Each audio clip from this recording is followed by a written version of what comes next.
Hi everyone, please notify that you are staying connected with and welcome back to our channel. My name is Margarita Tsip. I'm a local coordinator of My Medical English project by UMSA Kyiv. Thanks for staying tuned with us. Today we are having a very special guest here, an oncogynecologist, a leading scientific researcher, a surgeon from National Cancer Institute, medicine Dr. Nataliya Tsip. Good afternoon, Natalia Pavlovna. Good afternoon, Margaret. We are so thankful that you found some time to join us. It's my pleasure. So before we start, let me tell our viewers a little bit about today's meeting. We've prepared an interview for you. All the questions were written by our organizing team and the local standing committee on reproductive health. We are also very interested in your ideas and comments and thoughts, so please leave us your feedback in the comments section. Unfortunately, I won't be able to read your comments during the meeting, so in case if you have some more ideas or questions, they will be answered later from our account. So let's get it started. The first question for today is, how did you start your career as the oncogynecologist? After graduating from the medical faculty of Uzhgorod State University, I worked at the district hospital of Shostka region. Then I entered the postgraduate school with a degree in oncology at the Kyiv Institute of Oncology. And after the defense of my dissertation, starting from 1995 up to nowadays, I work at the same institute. Now it is called the National Cancer Institute. So the oncology is one of the fields for which the multidisciplinary approach is vital for appropriate patient care. How does it work on practice? Yes, indeed. Different methods are used to achieve control over the disease in the treatment of cancer patients. The methods used in the treatment of oncogynaecological patients include surgery, radiation and chemotherapy, hormone therapy, targeted and immunotherapy. For the capabilities of each of these methods being used optimally, each patient undergoes a consilium with the participation of 3 specialists: oncogynecologist, radiation therapist, and chemotherapist. In difficult clinical situations, which require planning combined operations, when several organs are involved in the tumor process, other of our colleagues participate in such consilium: urologists, thoracic, abdominal surgeons, and other colleagues. I see. So pandemic has drastically changed the lifestyle and work of many people. How COVID-19 impacted the routine of oncogynecologists? In Ukraine, patients that have to follow up are advised to stay at home. We consult them by phone or internet as much as it is possible. If we speak about the procedures, as all oncological surgeries are classified as urgent, we didn't observe a major change in our practice. However, the control of the patients being uninfected with the SARS-CoV-2 still has its imperfections. This is a bit more strict in other countries. For example, in Spain, patients undergo a triage before their outpatients visit. So they are triple checked for the COVID-related symptoms by the phone call the day before, at the entrance of the hospital, and the department front desk. Okay, so oncogynecological field is includes multiple sites of tumors. What is the structure of oncogynecological cancers incidence in women in Ukraine? According to our National Cancer Registry, among the 10 most frequently diagnosed malignant tumors in Ukrainian women, breast cancer is a leading site. Gynecological cancers include endometrial cancer being third, cervical cancer taking fifth place, and ovarian cancer in the sixth position of incidence rates. In the structure of mortality, breast cancer remains to be leading, and among gynecological cancers, ovarian cancer takes fifth place. Okay, so if we speak about cervical cancer, a lot of attention is driven to the topic of human papillomavirus vaccination. Is there a vaccination program in Ukraine and how it functions? Human papillomavirus is a proven risk factor for cervical cancer. For this reason, HPV vaccination can prevent the development of invasive cervical cancer in vaccinated women. In Ukraine, vaccination against cervical cancer is recommended for women and girls of 12 years and older. There are two registered vaccines called Cervarix and Gardasil.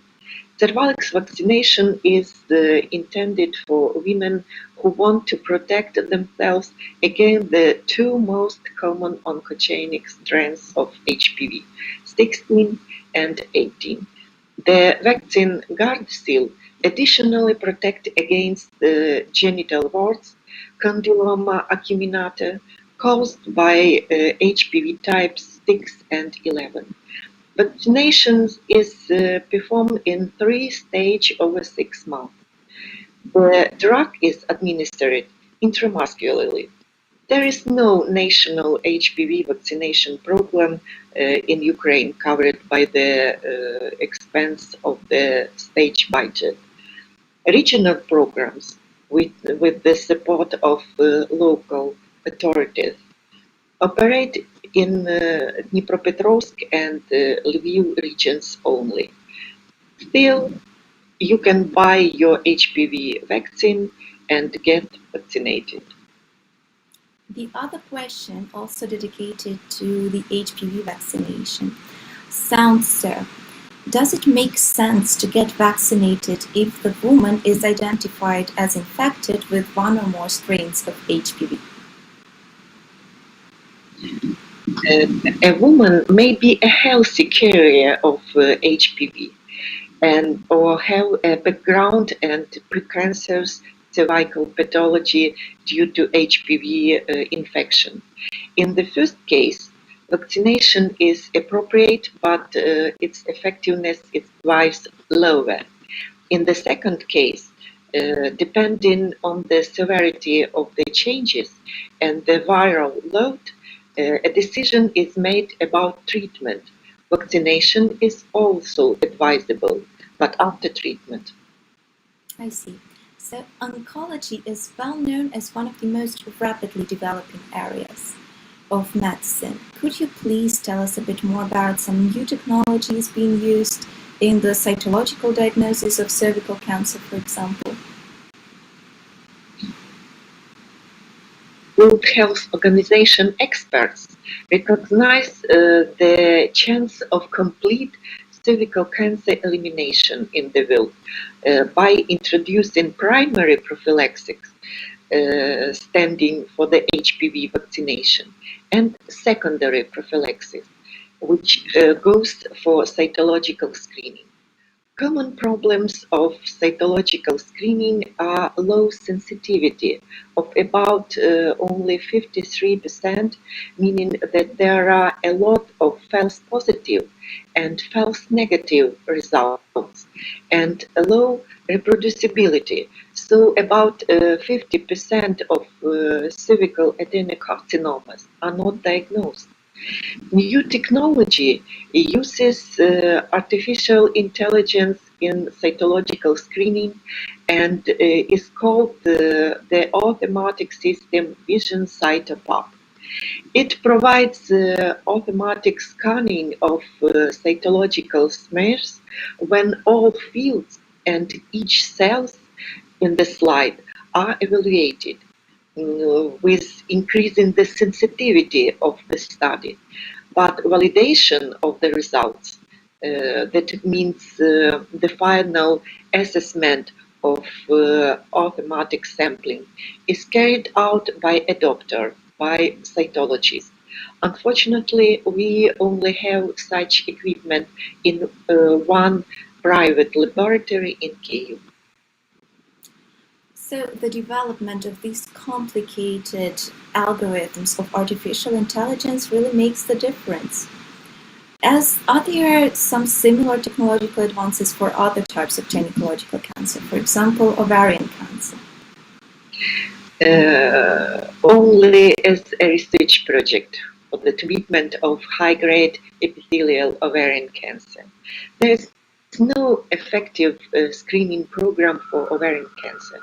For patients with a family history of cancer, especially those with familial ovarian breast cancer syndrome, Leach type 2 syndrome, our professional society, ESGO, recommends a genetic consultation to identify risk factors and, if necessary, inclusion in prospective screening studies.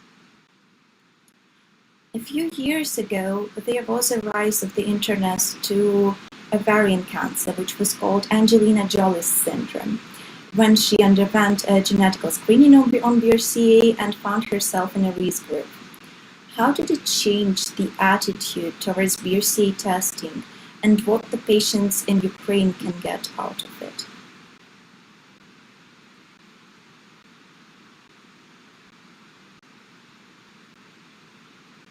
The idea that a mutation in a single gene could lead to a high risk of breast and ovarian cancers seemed implausible until 1990, when Dr. Mary Claire King and her team localized a hereditary breast cancer gene on chromosome 70q21 and named it BRCA1, from English BR stands for breast and CA for cancer. This has become a very important event given the fact that BRCA-associated hereditary syndromes are most common in humans. Today, most countries in the world, the sequencing method to establish the nucleotide sequences in the DNA molecule and examine the genome of women. So it has been established which BRCA mutations are pathogenic. In Ukraine, unfortunately, population screening was not performed because it is an expensive method.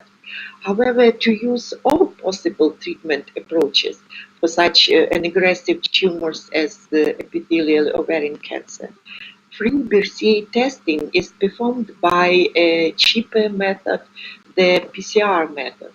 We identify 7 typical mutations diagnosed by sequences in Ukraine's neighboring countries.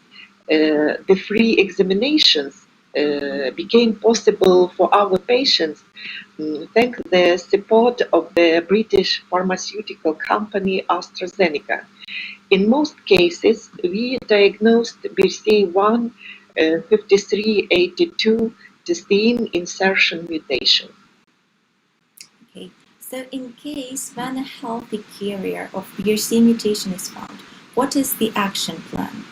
Does she receive a follow-up or so? The prospective risk of BRCA-associated hereditary cancers are significant, but the presence of mutations does not confirm the diagnosis of cancer. The reason why the presence of mutations is accompanied by catastrophic consequences in some people and does not lead to early cancer in others remains to be unknown. Currently, the recommendation for healthy carriers of hereditary BRCA mutations include transvaginal ultrasound and CA-125 every 6 months, starting from age of 30 years or 5 to 10 years earlier than the relative. However, there is still insufficient data on the effectiveness of such screening. Use of low-dose oral contraceptives is also recommended, as there is evidence of a risk reduction of ovarian cancer incidence when they are used for at least 1 year. The latest recommendation from the American College of Obstetricians and Gynecologists to reduce the risk of ovarian cancer in women with inherited BRCA mutations included prophylactic bilateral adnexectomy, salpingo or forectomy at the age of 35, 40 years for BRCA1 and at 40, 45 years for BRCA2 mutations carrier. In Ukraine and other post-Soviet countries, prophylactic operations on BRCA mutations carrier in healthy BRCA mutation carriers are not covered by existing protocols. And all oncogynecological pathologies may be diagnosed during pregnancy. So, does the pregnancy always get terminated in these cases? No, not allowed.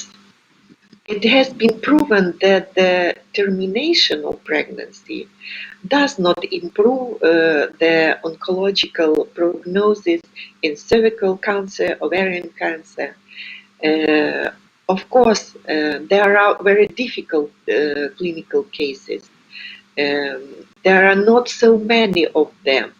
The International Network on Cancer, Infertility and Pregnancy, INSIP, has analyzed only 1,800 cases of cancer in pregnant women from 34 countries since 2007.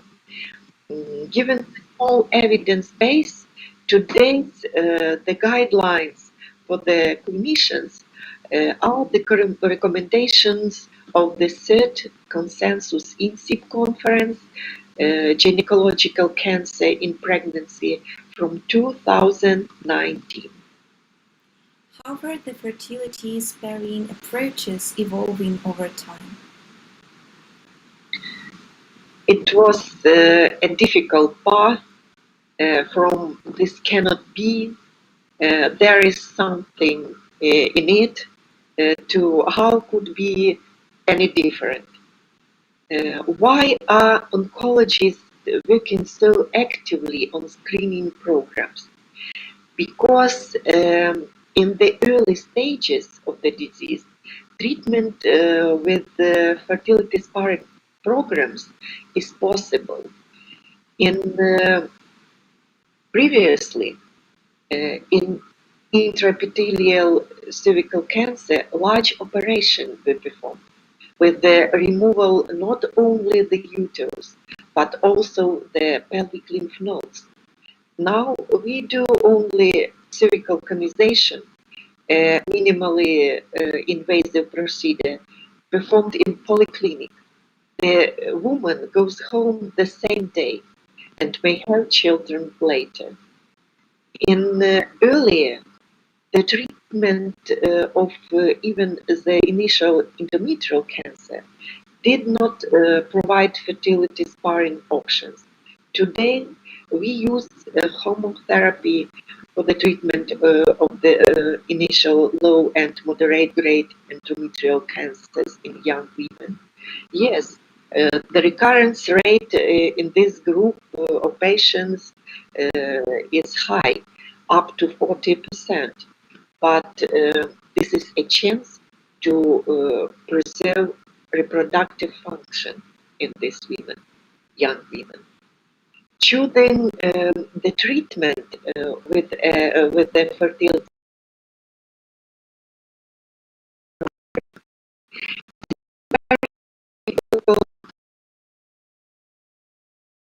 gynecologist to look for a reasonable balance between radicality and preserving fertility. And today we achieve such a balance in some cases, such as malignant trophoblastic tumors, even with the metastasis to the brain, lungs, liver, or other distant organs. In my album of happiness are photos of children and their heroic mothers who once underwent such a difficult treatment. And some women have now 2 or 3 children. So oncology is not a sentence, but a difficult period in a women's life. You've just mentioned gestational trophoblastic disease. Could you please tell us a bit more about it? Trophoblastic tumors or gestational trophoblastic disease is a group of benign or malignant tumors of trophoblast, a layer of cells that later in embryogenesis develops to the part of the placenta. These tumors are rare, develop rapidly and mainly in women of reproductive age. The best results in the treatment of rare tumors can be achieved only if such patients are concentrated in specialized centers. The outstanding Ukrainian scientist, Professor Vera Konstantinівna Vinitska, noted this back in 1986. Thus, the Ukrainian Center for Diagnosis and Treatment of Trophoblastic Tumors was established on the basis of the Kiev Institute of Oncology. The long-term work of our professional society, the European Society for the Treatment of Trophoblastic Disease, is summarized in the European Protocol for the Diagnosis and Treatment of Trophoblastic Disease, which will be published this month. It also includes our experience in this area. Unfortunately, the rarity of the pathology often leads to the fact that the disease is diagnosed late. Patients are brought to the institute on wheelchairs, and only the right choice of treatment option can cure these women and enable them to feel the joy of motherhood. So, having cancer is a stressful event, and so is the pregnancy. How this category of patient copes with this double stress? Do they get some kind of psychological assistance on this matter? Psychological aid indeed very important in this category of patients, and this helps also may be different. They can receive it from a professional psychologist or psychotherapist, from their family members, and from other patients. To combine the effort in this task, one of my patients, Nataliya after treatment, started her way in positive psychotherapy and founded a patients' organization called Phoenix in March this year. The aim of this organization is to support patients going their challenging way to health and happiness. Okay, so this is it for today. I hope this was useful for our participants. Please don't forget to leave the comments in the section below. I also would like to thank Nataliya Pavlovna for being with us. Thank you so much. Thank you for having me. Also, don't forget to subscribe to our YouTube channel and have a nice evening. Bye.